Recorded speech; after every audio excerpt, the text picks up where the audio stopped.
whatever happened when he was in the state, it was sort of misguided in a way, in the sense that, you know, if you try to go to a restaurant, it says only white people restaurant, right?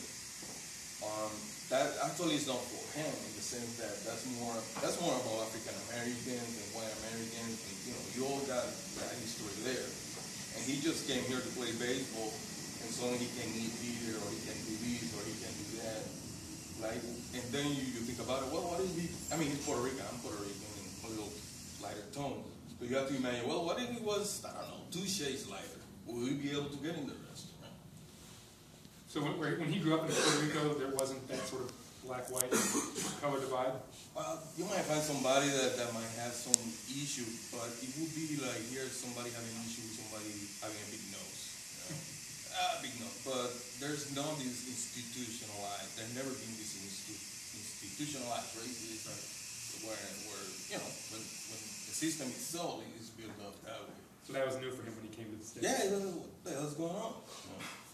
You know, I'm hungry, I just want to eat, what can I see here or there? But I think he took it in stride, and you know, I think he slowly, I mean, at the same time that the nation was changed. So there's those two parallel things going on, you know. Not only his adaptation and maybe being a little more patient in terms of understanding what the story of the United States is and the relationship between black and white, but also, you know, the nation itself was going through that period. And he was just there, and that's what makes him so significant, because it's easy to, right now, to start talking about, oh yeah, black and white, you know, and this is not bad, slavery is bad, or segregation is bad. But it's different to talk about it now than talking about it back then, you know, when you could really just getting a hard time. I got the impression from reading your book and also David Moranis' biography that as Clemente's career went along, the white teammates, managers came to understand him a little bit better, and vice versa. Is that? Yeah, that's correct. I mean, you know, like I said, it not only took him time to adapt and perhaps learning the language. I mean, I've been living in the United States for a while, but you know, there's been time that I look back and I think about it, and it's like I said the right thing in the wrong way, meaning I might have translated words in a way that they're correct, but certain words in English, even if they're the same in Spanish, they don't have the same significance. Well, and players today get misquoted all the time, and they're speaking English. You can imagine what it would be like for someone speaking it as a second language. Exactly, and I think a lot of the stigma came from that. You know, I don't know what he's saying, and then he says something, it sounds like this, so I write it like that. Right. Maybe change a couple words too. Yeah, to make it funnier. Right. You know, but yeah, I mean, he really gave it a shot, and he really tried, he really worked at it, and at the same time, he never said, oh, this is too hard, I'm just going away. You know, he went like, okay, I'm going to do this, but you know what? You got to respect me as a human being. One of the things that, to close with this actually, it sort of makes this unique, I think, is that we sort of tie in his spiritual beliefs with the baseball career. I'm guessing you just wanted to tell the story of you wanted to show him as a complete man as opposed to just an athlete, is that right? Yeah, I mean, like last review I heard about the book, what was it, Kirkus? Yeah, I read this review, and it was a decent review, but at the same time I felt like the guy didn't really read the book. You know, he's talking about, oh, well, he looked like a saint, and it's like, you know, I cannot make up a drug habit or alcohol. You know, he was who he was. And he walks around giving money and helping sick children or whatever. You know, that's the story. You want to have any questions for Mr. Santiago? What kind of visual research you did? Like, did you watch old videos, and like, how did you incorporate that into? Well, there were various angles. Like, there's videos, footage. Although the footage is very limited. It's not only because, you know, the time that happened, there weren't that many people filming, but also like Major League Baseball had sort of like grasp on any footage. So there's the footage, the little footage I could find, but there's also, you know, tons of pictures, but a lot of time the games were constructed from newspaper accounts, right? And I mean, you hear an account and you figure out, well, it's taken this year, right? Or let's say 1970, and then you try to research that year, you know, what the uniform looks on that year, because they change all the time, and what the players look like that year, or what's going on that year, so you can give a context to the story that makes not only more sense, but it's just simply more compelling.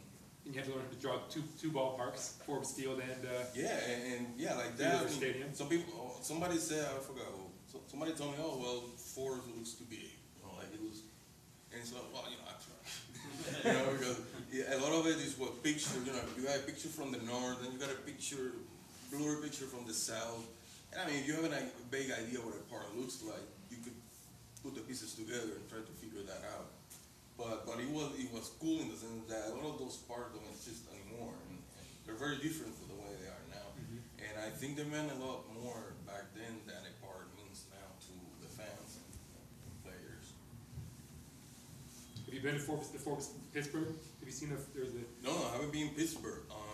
You know, the part of the wall is still there. It's a lot of fun to yeah, I thought I'm going to Pittsburgh on 21st. Great. 21. I'll be in Pittsburgh, and yeah, I'm looking forward to it, because it's kind of a, you know, it's not surreal, but it's interesting experience in the sense of you draw and you do these scenes, and then you're able to. I mean, I wish I could have the opportunity to go before I start working on the book, just in the matter of the research, but obviously financially that wasn't that possible. But still, I'm still looking forward to go there and see what cities is like, and see, have an idea where all these took place. Mm-hmm. Anything else? What player do you think represents this Clemente's sort of approach now? You know, both in baseball and Well, more as humanitarian, not. It's not money. There have never been many, though. I mean, he was sort of, in his time, he was somewhat unique, right? Yeah, I mean, like, I don't follow baseball today as much to say, like, oh, well, this is someone who pick up his, you know, when he left. But, you know, every year there are baseball players that get the Roberto Clemente Award, and it's a recognition in some of these things that you're mentioning, whether it's the work outside the field, whether it's kids or different kind of events that they might do outside, whether it's sick children or again clinics, baseball clinics, and that kind of thing. I have a question. Was it baseball that attracted you to Clemente, or was it just Clemente who he was? Can't separate the two.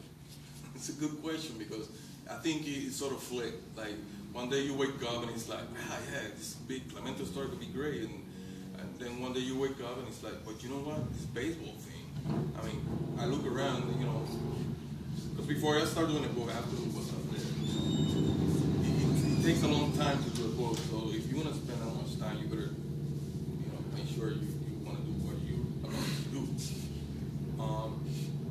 So I don't know. I mean, that's definitely was a fact of making a decision. You know what I mean? Like, it's like, okay, this is an interesting story. I feel like I have a certain inside scoop because of my origin too. But at the same time, this is baseball that I think I could do a little differently than being done in American comic books.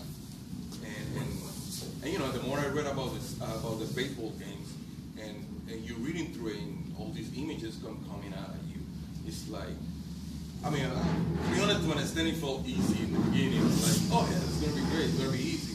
But then you sit down, and again, you have to get all these details right. Who's left-handed? Who's right-handed? You know, the uniform, right? The 68, which is different from 69. You know, like all those kind of details, it turns into being a very excruciating experience to an extent. You know, like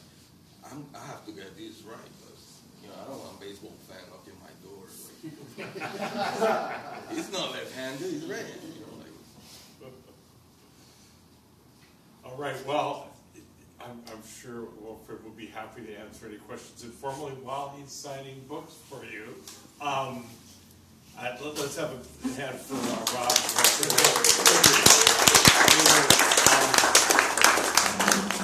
Wilfred got his first chance to see the Mariners last night playing, the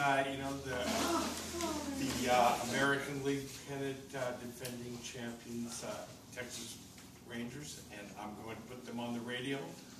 So while first pitches in about 3 minutes, and Wilfred will be happy to sign books for you while we listen to the game. So we won last night. Let's go for a sweep, and then we'll be tied for first place. Do we have to sing that song now? Take me out to the ball game? No, we don't.